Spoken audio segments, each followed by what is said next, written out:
jam terakhir memang jam-jam rawan karena sudah lelah. Ditambah hujan juga, tapi hujan di kelasnya gerah ya. Semoga ilmu yang kita ibu share ke kalian bisa bermanfaat. Baik, untuk hari ini belum terlihat ya. Untuk pembahasan kali ini mengenai persyaratan tumbuh tanaman. Jadi sebelum kita mulai, ibu absen terlebih dahulu. Siapa yang tidak masuk hari ini? Iya, berarti masuk semua sebanyak 36 siswa ya? Baik. Oke, kita mulai saja. Bagaimana hari ini sudah siap belajar? Kemudian untuk materi ini, syarat tumbuh tanaman. Siapa yang sudah pernah mendapatkan sebelumnya? Syarat tumbuh tanaman. Kenapa untuk tumbuh itu butuh syarat? Ada yang mau berpendapat dulu? Baik, ibu pancing seperti ini. Misal, kalau sebuah benih kita tanam, tapi nggak kita rawat, kira-kira bisa tumbuh dengan baik nggak? Tidak. Kita bandingkan dengan benih yang kita rawat, kita siram, kita beri pupuk, nutrisi dan lain-lain. Pertumbuhannya lebih baik yang kita rawat atau yang tidak? Kita rawat. Oke, kemudian ada lagi misalnya, pernah nggak kalian di sini melihat ada yang menanam tanaman krisan? Ada yang tahu krisan? Apa? Tempat-tempat nikahan gitu loh. Di backgroundnya yang warna putih. Ini juga lupa ibu tampilkan, nanti ibu tampilkan. Nah, kalau dilihat di sini jarang sekali ada tanaman krisan. Ada yang tahu kenapa? Belum tahu? Oke, kita cari tahu jawabannya.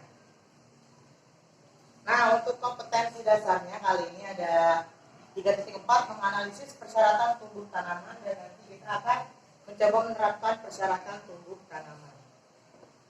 Oke, menurutmu di antara beberapa gambar tanaman buah ini, manakah tanaman yang tumbuh di dataran tinggi? Strawberry. Strawberry atau kelapa? Strawberry. Kenapa? Biasanya di Bandung, kemudian Bogor, apa lagi? Puncak. Terus daerah mana lagi yang banyak strawberry? Mustika. Baik, nggak apa-apa. Sebenarnya bisa di dataran rendah, tapi benar-benar perawatannya sangat tinggi ya. Nah, kalau pohon kelapa, banyaknya di mana?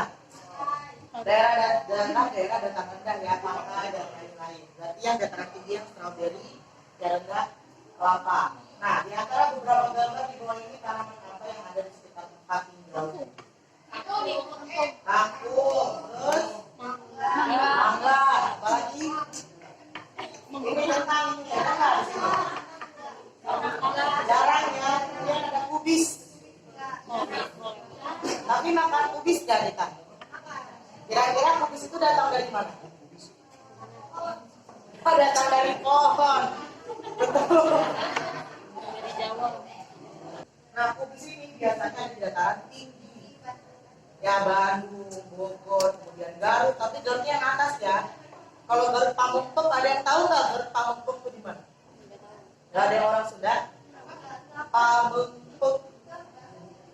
Jadi dia Garut, tapi pantai. Jadi dia dataran rendah. Banten.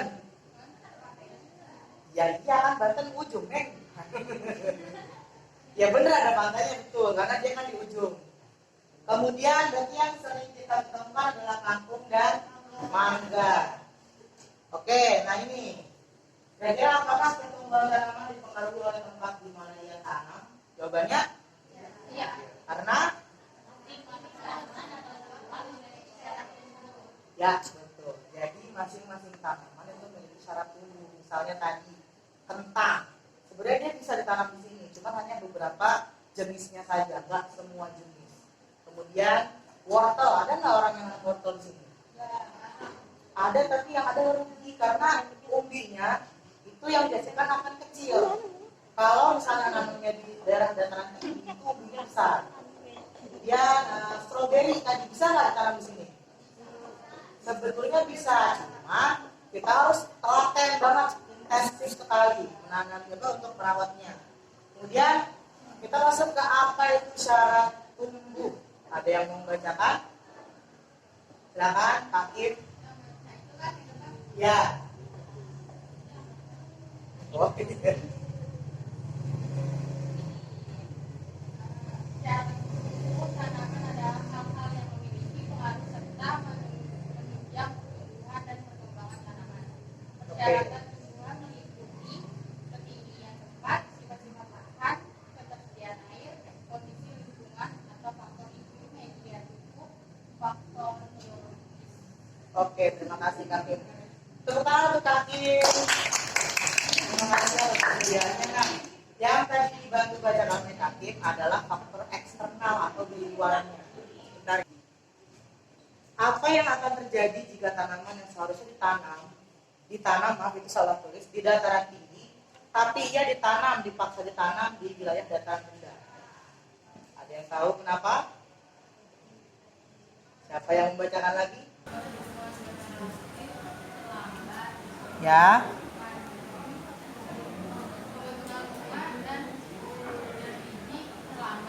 Oke.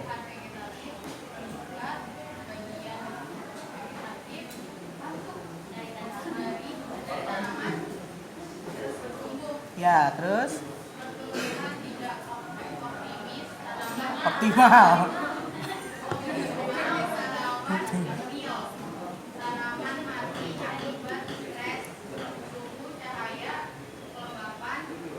Ya, pembagian kelompok. Kalau kemarin kelompoknya besar, kemudian Ibu evaluasi karena di kelompok besar itu ternyata yang bekerja hanya 1-2 orang saja, ya kan? Ya kan? Yang lainnya cuma ada yang main HP, ya kan? Ada yang main kipas gitu. Ada yang kerja kelompok, nah dia berperan sebagai kelompoknya saja, tidak bekerja. Oke, bisa dilihat nama-namanya dari kelompok 1 sampai 9, masing-masing kelompok beranggotakan 4 orang. Dibacakan kelompok 1 ada Liga, Al-Rizel, dan Arya. Kemudian kelompok 2 Veo, Bastian, Christian, dan Zahwa. Kelompok 3 Fadil, Farah, Felicia, Fitri, Gali. Kelompok 4 Ganang, Hamdanur, Himatul Ikhwan. Kelompok 5 Inaya, Jim, Keisha, Khairunisa. Kelompok 6 Christine, Lailatul, Lia, dan Yani Yasser. Wortel. Oke, sudah catat ya. Kelompok 1 wortel. Kelompok 2 kangkung. Kelompok 3 kentang. Kelompok 4 stroberi. 5 selada. 6 bawang merah. 7 bunga gerbera. 8 pisang. 9 cabai. Oke, di sini ada satu bunga yang masih asing. Coba kelompok 7 ada yang pernah dengar bunga gerbera? Coba di googling langsung. Di situ pasti kamu akan mengatakan, oh yang ini gitu. Sudah? Coba bunga gerbera. Gerbera. Gerbera.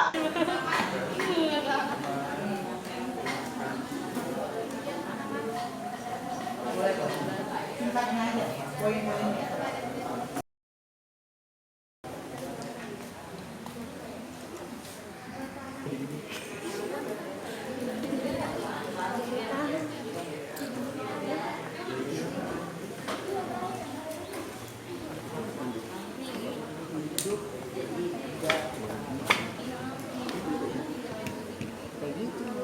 Ya.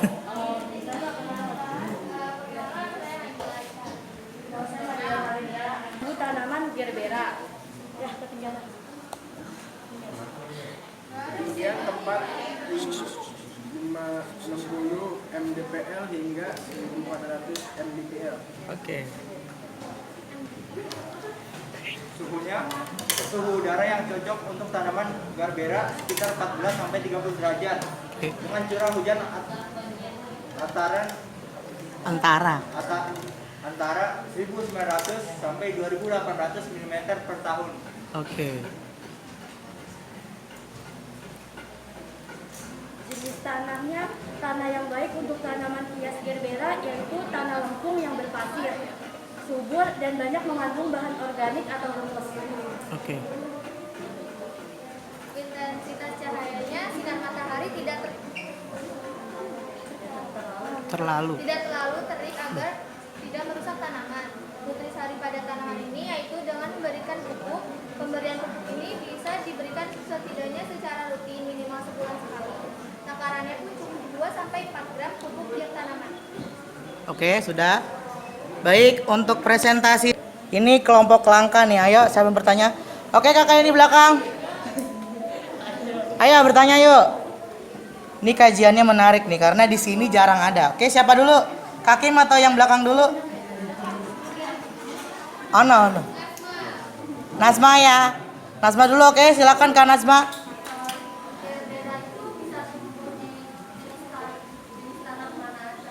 Oke. Oke, di suhu berapa?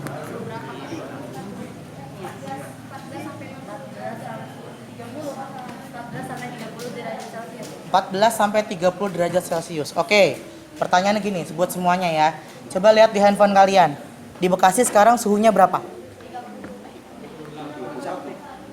31. Ada lagi yang lain? 29, 32, 30, 29. Oke, kita rata-ratakan 30 derajat lah ya. Tapi kalau lagi panas banget, bahkan sampai 32, 33. Nah, tadi kan dikatakan sama tim Gerbera sampai 30 derajat ya Kak ya, bisa ditanam.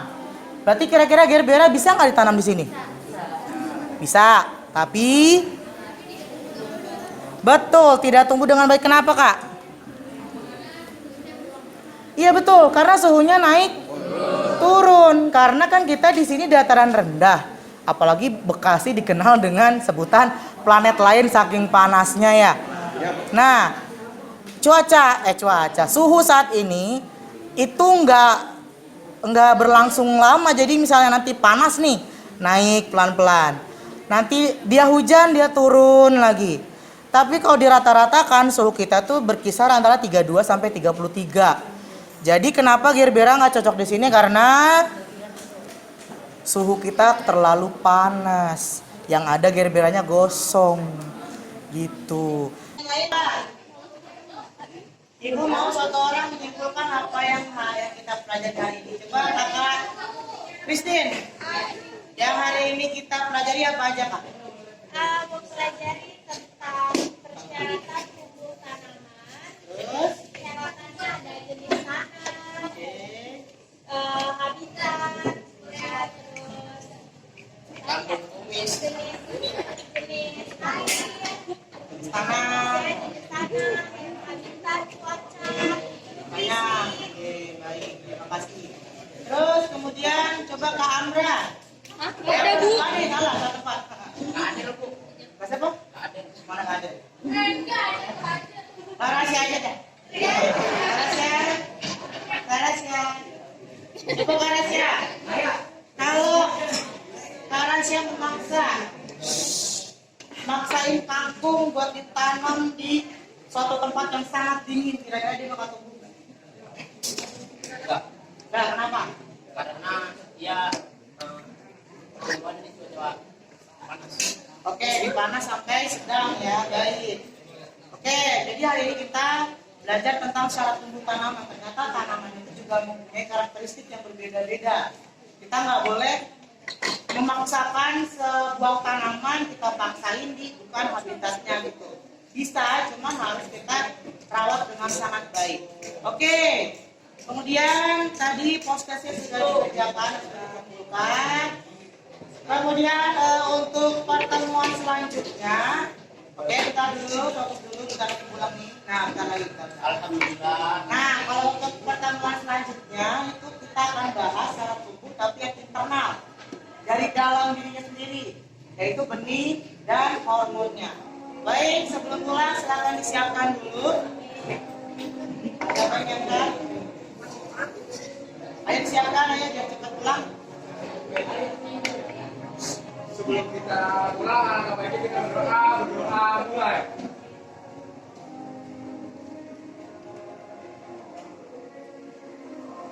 Doa selesai, memberi salam. Waalaikumsalam. Silakan.